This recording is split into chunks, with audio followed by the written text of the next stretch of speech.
Good afternoon. The Sid and the Badgerita are in Utah today.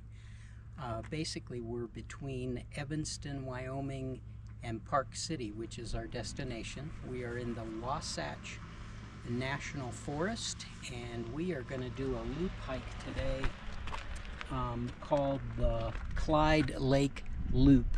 And so we're starting here.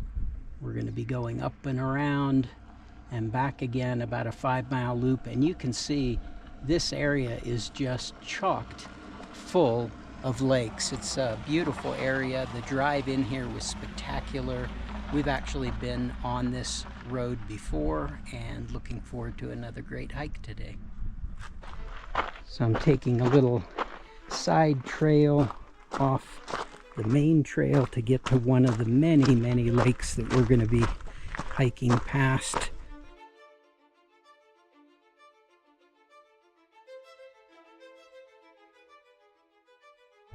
The lake behind me that I took the short detour to get to is called Crystal Lake, and there is a campground up here at the trailhead, which would make this an ideal situation if you wanted to kayak or fish or do any of the activities aside from beautiful hiking. The Cliff Lake Trail Junction, so a turn off to the right for our loop, the Clyde Lake Loop. We are considering this a training hike. In fact, all of the hikes for the rest of the summer will be considered training hikes. Badgerita, what are we training for? We are training for Caminos in the fall. 2 Caminos to be exact.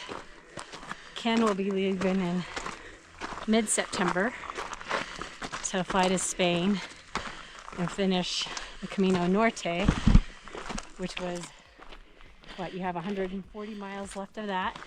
And then I will meet him in Santiago the beginning of October, and we will travel to Astorga and do that leg of the Camino Frances from there, which was really one of my most favorite sections from the first time.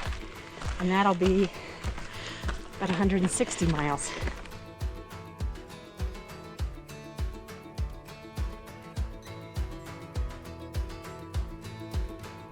Well, they may not be at the very peak of the season, but the wildflowers are out in full force here.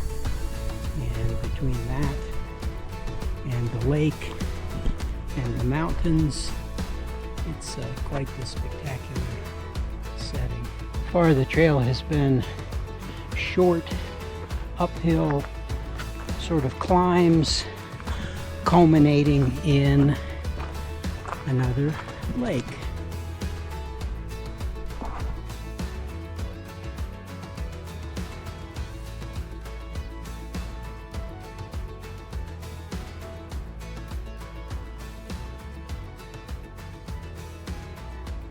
We're dropping down onto Clyde Lake, which is what this trail loop is named after. And we're going to go all the way around the lake and back out that way.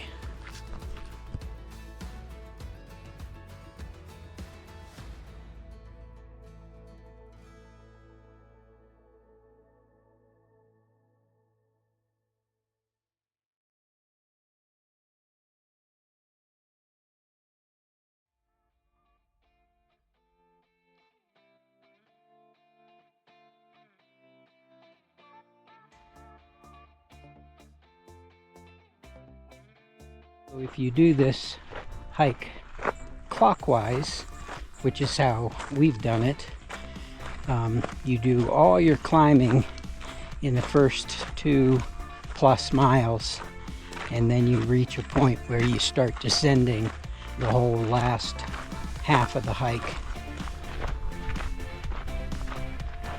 Looks like a nice place to set up camp, and it sounds like there's quite a few young people over there, so I'm sure they're having a great time. Well, we are somewhere in mile 4 and we have come to one of the largest lakes, if not the largest lake, and it's called Wall Lake, and our best guess is it's named for that wall of rock over there because kids are actually jumping off of into the water. Well, I think there should be a rule that every trail, the last 2 miles should be downhill. That actually was pretty nice. Scale of 1 to 10, what are you giving it? Oh my gosh, I don't know, a 9, what would you give it? Yeah, it's kind of hard to deduct any points because... the wildflowers are beautiful, the lakes were gorgeous. Yeah. I didn't like the rockiness of it. Yeah, you had to pay attention because the trail was really rocky, and if you weren't paying attention, you would be head over heels at some point. But all in all, this was a spectacular hike. Glad we did it. It's about 5.5 miles, I believe, and I guess that's about it. What do you think? Yeah, I loved it. It was a good way to end the day. On to the little town of Camas, if we're pronouncing it correctly, at the bottom of the hill, and then on to Park City from there. So the Cid and the Badgerita out.